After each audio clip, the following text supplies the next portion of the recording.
Zephaniah 1. So this is talking about the day of the Lord, a judgment day on Judah and Israel.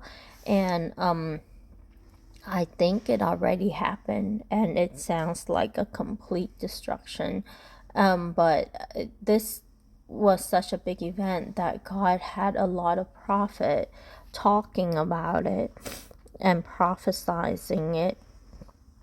And not sure, it sounds very like bad, like he will remove human and animal life from the face of the earth, all things. So but then it also said that stretch out his hand against Judah and inhabitants of Jerusalem. So it sounds to me like it means all things in Judah and Jerusalem. And this is talking about how Babylon will do that, will come in. And I glanced a little bit of chapter 2, and there will be a remnant that God will hide. That so like all people wicked, and then he names those. So those who worship on the housetops, those who worship the host of heaven, who worship other gods in addition to the Lord. And the study Bible talk about this. Those who worship on the housetop worship stars and believe the celestial bodies were deities.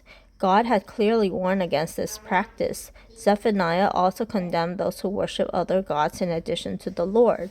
Baal was a Canaanite god of fertility.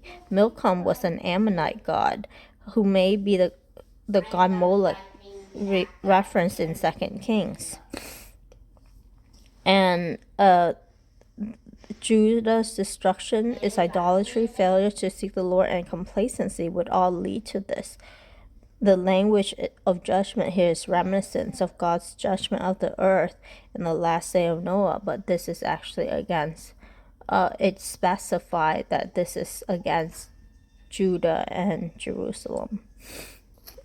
And then in 8 and 9, the study Bible wrote, the people of Judah had adopted pagan customs and worship, like clothing themselves with foreign apparel. To leap over the threshold was a pagan ritual, possibly associated with the worship of a Philistine god.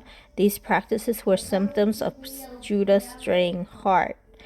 And then the fish gate, and it's actually talking about where on the north side of Jerusalem, where Nebuchadnezzar would enter through this gate when the Babylonians invaded.